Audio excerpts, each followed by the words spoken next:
As a matter of fact, that same word ummi, which Allah Azza wa Jalla says, هُوَ الَّذِي بَعَثَ فِي الْأُمِّيِّينَ رَسُولًا مِّنْهُمْ. He's the one who appointed among the ummiyin, the unlettered people. Why? Because the Prophet ﷺ was sent not to Medina. Where was he sent first? To Makkah. They're the ummiyin. And a messenger from among them, right?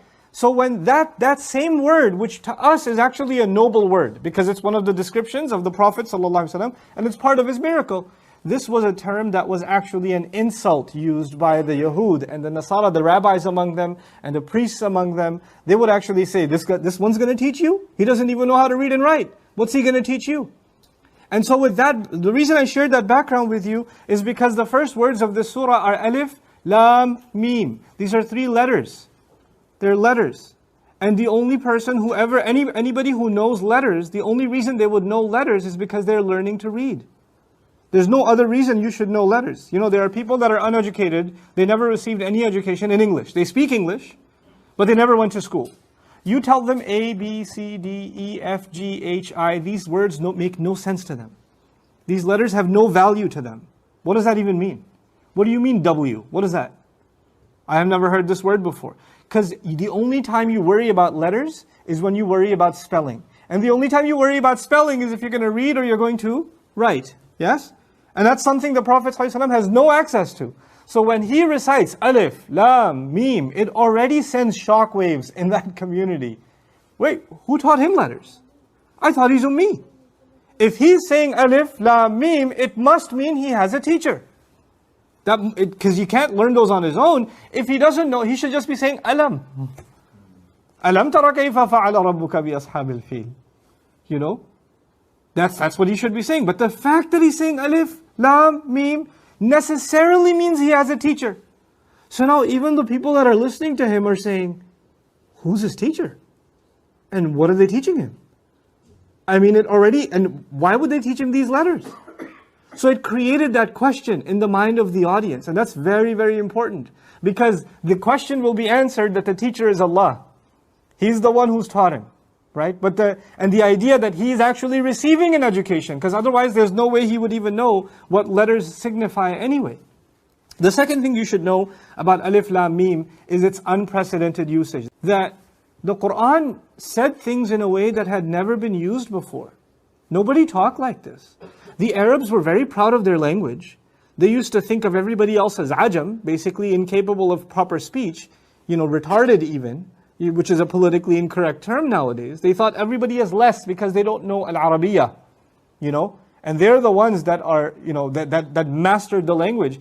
And yet the Qur'an, from the kinds of verbs that it used, to the kinds of letters that it used, to the kinds of sentences that it used, it said things in a way that had never been heard before. Nobody ever talks like this, not even close. Even when a new poet comes and makes some amazing poetry, it is still based on 80% the previous poetry. Those of you that don't appreciate poetry, the younger audience here, maybe they're into hip-hop, maybe they're into R&B, maybe they're into some kind of music or another. You'll notice that beats or rhymes, they're not entirely creative. There's elements of it that is from previously existing music. They take the ingredients that are already there and then build on it something new. But it's not entirely new, it's like maybe 10% new. 20% new. Majority of it is actually something somebody had already done. You see? So, when the Qur'an says something like Alif, Lam, Mim even, this is unheard of. Why would someone speak like this? It would not only create the question, it would actually create a curiosity. This teacher, whoever his teacher is, nobody's ever learned from this teacher around here. Nobody's ever gotten that kind of education before. So the mind is already being prepared to accept the revelation of the Qur'an just with Alif Lam Mim. Just with that. And so when Alif Lam Mim is said, the other thing for us, for believers, because this didn't just have benefit for those who did not believe. But even Alif Lam Mim has guidance for those who believe. We know by ijma' of the ulama, even though some have some opinions, that no one knows what Alif Lam Mim means. It's wrong to say it doesn't mean anything. That's wrong to say because everything Allah says has meaning. Everything Allah says has purpose.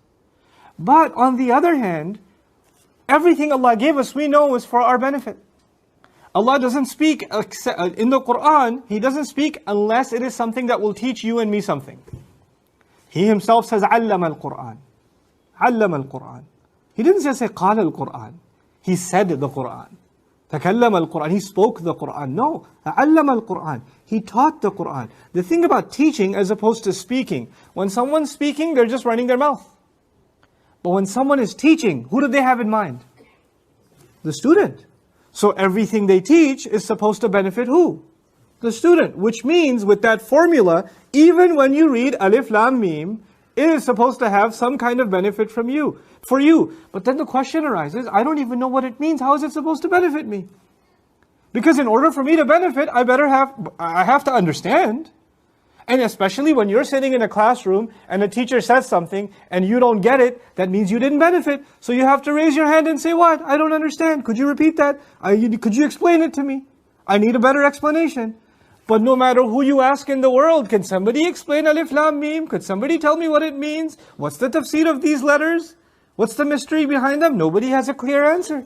And nobody has had a clear answer, and it seems pretty obvious. Nobody's going to have a clear answer until you come before Allah on Judgment Day and beyond. And Allah Azza wa Jalla allows us by His mercy to enter into His Jannah, and we get the opportunity to ask our teacher, Allah Azza wa Jalla, what does Alif Lam Mim? But even then there's benefit. The question, I'm building this question for you. What's the benefit then? The benefit is, you know what's called, for college students here, they know, it's called student orientation.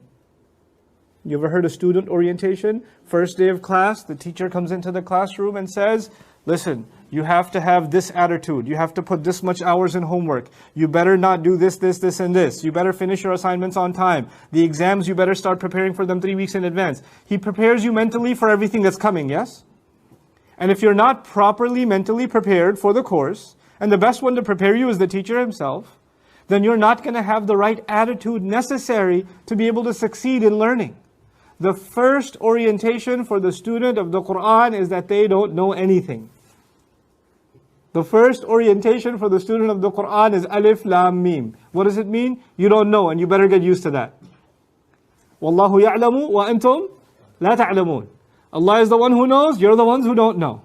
Don't come to this book to try to put criticisms on it and impose upon Allah that unless I understand, I will not follow.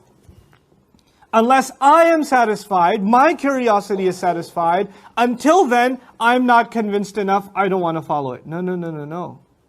You're going to have to come to this book with humility, not with curiosity. You know, nowadays we read books and you can download a PDF, you can put things on your Kindle or your iPad or something and read a book, and you enjoyed some chapter, you didn't like some other chapters, and because these books are part of an industry, the sales industry, even when you're about to buy a book, before you buy a book, you look at how many stars it got. Did it get 1 star, 2 stars, 3 stars, 4 stars? Is it a New York Times bestseller? What are the reviews of this book? What do we do when we read books? We not just learn, we also critique. We criticize. We give our commentary and say, I like it, it's kind of okay. I didn't really like this part of it. We do this with movies, we do this with cartoons, we do this with, we do this with books. Actually, now we do this even with professors in college. You rate your professor, right? And you give them a star rating. He's pretty bad with homework, his tests are torture, and all of this stuff, right? In other words, you're in a position of control. You're in a position of control because in a consumer society, the customer is always, what do they say? The customer is always what? Right. Is always right. The student in a college is a customer because he paid tuition. The reader of a book is a customer because he paid for the book. You understand? Everybody is a customer, which means they're always in a position to criticize, critique, etc., etc. And so we bring that consumer attitude to the Qur'an, and even Muslims will read the Qur'an and say, I don't get this part, I don't understand. I read it, but it's kind of weird. This is a little confusing, this here and there. And they'll talk like they're talking about just any other book. This is not just any other book. You don't come to it like a customer who's always right. You come to it like a beggar. You come to it bankrupt. And this is the only thing that will feed you. You come to it like a person lost in the desert and they're dying of dehydration, and you give them a little bit of water. They're not going to complain what the temperature is. Or, don't you have soda? Do you have orange juice instead? They're just going to take it. When you're desperate for guidance, then you have to be ready. Allah knows better for me what I need to know and what I don't need to know. And another part of this, very beautiful part of this orientation from Allah, to set our attitude right when we study the book of Allah. Because wallahi al-azim, you can study the book of Allah, but if you don't have the right attitude, and you don't have the right mindset, and your heart is not in the right place, then يُضِلُّ بِهِ كَثِيرًا وَيَهْدِي بِهِ كَثِيرًا. Same book will guide so many, and Allah will misguide so many with this book because they came with the wrong attitude. And that's what Allah says Himself when He says, وَمَا يُضِلُّ بِهِ إِلَّا الْفَاسِقِينَ. He doesn't corrupt by means of this book except, He doesn't misguide with this book except those that are inherently corrupt. So what is that next lesson within Alif Lam Mim that I want to share with you? That is that we need to be okay. We need to be okay with curbing and stopping our curiosity. There are some people who are still stuck at Alif Lam Mim. They've been studying the Qur'an for 10 years and they're doing research on what one thing? What does Alif Lam Mim mean? They never even got to ذَلِكَ الْكِتَابُ لَا رَيْبَ فِيهِ. I think Alif is a code. Its numerical value is 37.8 and Lam is another code. It has this value and Mim is this, and my theory says Alif and Lam Mim, and they're studying everything about the Qur'an except the Qur'an itself. You get lost in these details because now the word of Allah is not in charge. Your curiosity is in charge. What you find interesting is in charge. And some people, they pursue مَا تَشَابَهَ مِنْهُ ابتغاء الفتنة وابتغاء تأويله. They only follow what is not, Allah made it unclear on purpose to see what kind of, sick minds are only going to be curious about the things Allah didn't want to tell you. It's equally important in the role of a teacher to teach you things, and it's equally important to not teach you certain things. That's actually a learning process too. I will not tell you. You should not be asking certain questions. You should be staying away from certain curiosities. Not every curiosity is good for you. We recite Surah Al-Kahf every Friday. Musa alayhi salam is on a journey. What was his orientation? La tas'alni fi shay'in. Don't ask me anything until I talk to you. That's part of his orientation. So it's not, in our society now, in the modern learning environment, every question is a good question. All questions are welcome. About everything and anything. In some respect, there is an open field for questions. But what the Qur'an does is it forces the student to learn the difference between useful and useless questions. Ask questions, but ask which kind? Useful ones. You're not gonna, if Allah did not want to tell you what it means, that means not knowing is useful to you. Not knowing what it means is the most beneficial thing for you. And so that's a little bit of the story of Alif Lam Mim. But you'll notice, subhanAllah, I told you it's like an orientation towards the book, and you'll notice something in the Qur'an that's remarkable. Pretty much, the majority of the times when you see one of these letters, Alif Lam Mim, Qaf, Sad, Alif Lam Mim Ra, Alif Lam Ra, you see all these letters? What do you find next to them? Alif Lam Mim, Allahu la ilaha illa huwa al-hayyul qayyum, nazzala alayka al-kitab. ألف لام ميم صاد كتاب أنزل إليك ألف لام را تلك آيات الكتاب الحكيم ألف لام را تلك آيات الكتاب المبين ألف لام را كتاب أنزلناه إليك طه ما أنزلنا عليك القرآن لتشقى ألف لام ميم تلك آيات الكتاب الحكيم هدى ورحمة للمحسنين حاميم تنزيل من الرحمن الرحيم ياسين والقرآن الحكيم حاميم والكتاب المبين. Over and over again, when these letters come up, the next ayah is about the Qur'an. Over and over again. Every time these letters come up and you say, what does it mean? Allah says, Qur'an is clear. Qur'an is full of wisdom. I swear by the Qur'an, that the revelation itself.